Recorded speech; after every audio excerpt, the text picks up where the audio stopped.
Hello, brothers and sisters. This is Lisa, and I'm here to share some devotionals with all of you. The first one is titled, Ruling the Spirit. A soft answer turneth away wrath, but grievous words stir up anger. Proverbs 15, verse 1. There is a wonderful power in silence. When impatient words are spoken to you, do not retaliate. Words spoken in reply to one who is angry usually act as a whip, lashing the temper into greater fury. But anger met by silence quickly dies away. Let the Christian bridle his tongue, firmly resolving not to speak harsh, impatient words. With the tongue bridled, he may be victorious in every trial of patience through which he is called to pass. In his own strength man cannot rule his spirit, but through Christ he may gain self-control. In his strength he may bring his thoughts and words into subjection to the will of God. The religion of Christ brings the emotions under the control of reason and disciplines the tongue. Under its influence, the hasty temper is subdued, and the heart is filled with patience and gentleness. Hold firmly to the one who has all power in heaven and in earth. Though you so often fail to reveal patience and calmness, do not give up the struggle. Resolve again, this time more firmly, to be patient under every provocation, and never take your eyes off your divine example. And that is the end of that devotional. And the next ones I'd like to share, this is the fiery furnace, and this is part 1. And in the 2nd year of the reign of Nebuchadnezzar, Nebuchadnezzar dreamed dreams, wherewith his spirit was troubled, and his sleep brake from him. Daniel 2, verse 1. In the same year that Daniel and his companions entered the service of the king of Babylon, events occurred that severely tested the integrity of these youthful Hebrews, and proved to be for an idolatrous nation the power and faithfulness of the God of Israel. While King Nebuchadnezzar was looking forward with anxious forebodings to the future, he had a remarkable dream, by which he was greatly troubled, and his sleep brake from him. Daniel 2, verse 1.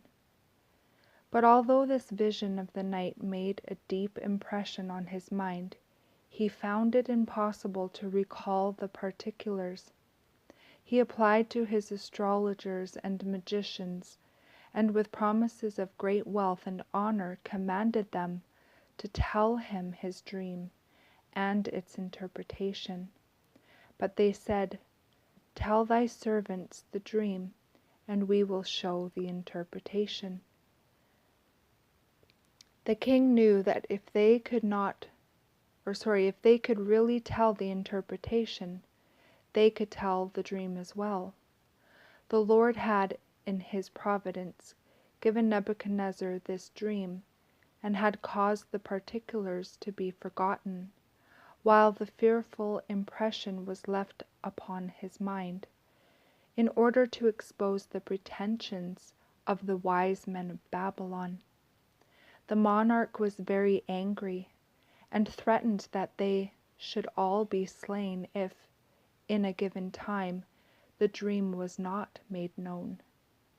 Daniel and his companions were to perish with the false prophets, but taking his life in his hand, Daniel ventures to enter the presence of the king, begging that time may be granted, that he may show the dream and the interpretation.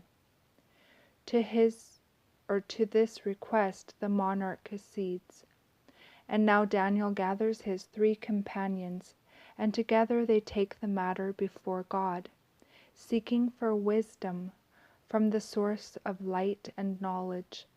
Although they were in the king's court, surrounded with temptation, they did not forget their responsibility to God. They were strong in the consciousness that His providence had placed them where they were, that they were doing His work, meeting the demands of truth and duty. They had confidence toward God.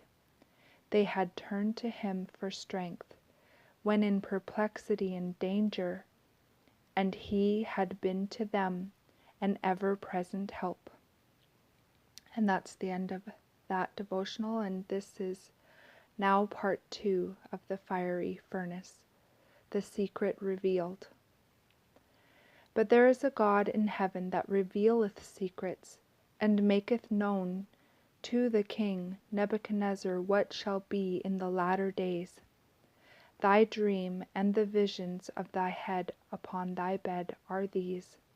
Daniel 2, verse 28. The servants of God did not plead with him in vain. They had honored him, and in the hour of trial he honored them. The secret was revealed to Daniel, and he hastened to request an interview with the king. The Jewish captive stands before the monarch of the most powerful empire the sun has ever shone upon. The king is in great distress amid all his riches and glory, but the youthful exile is peaceful and happy in his God.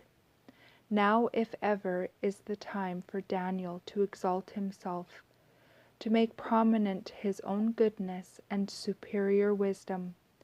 But his first effort is to disclaim all honor for himself and to exalt God as the source of wisdom. The secret which the king hath demanded cannot the wise men, the astrologers, the magicians, the soothsayers show unto the king. But there is a God in heaven that revealeth secrets, and maketh known to the king Nebuchadnezzar what shall be in the latter days. Daniel 2, verses 27 and 28. The king listens with solemn attention as every particular of the dream is reproduced, and when the interpretation is faithfully given, he feels that he can rely upon it as a divine revelation. The solemn truths conveyed in this vision of the night made a deep impression on the sovereign's mind, and in humility and awe he fell down and worshipped, saying, Of a truth it is that your God is a God of gods, and a Lord of kings, and a revealer of secrets. And that is the end of the devotionals. I pray you all have a beautiful day in the Lord. God bless each and every one of you, and I will see you either next video or in the air. Bye-bye.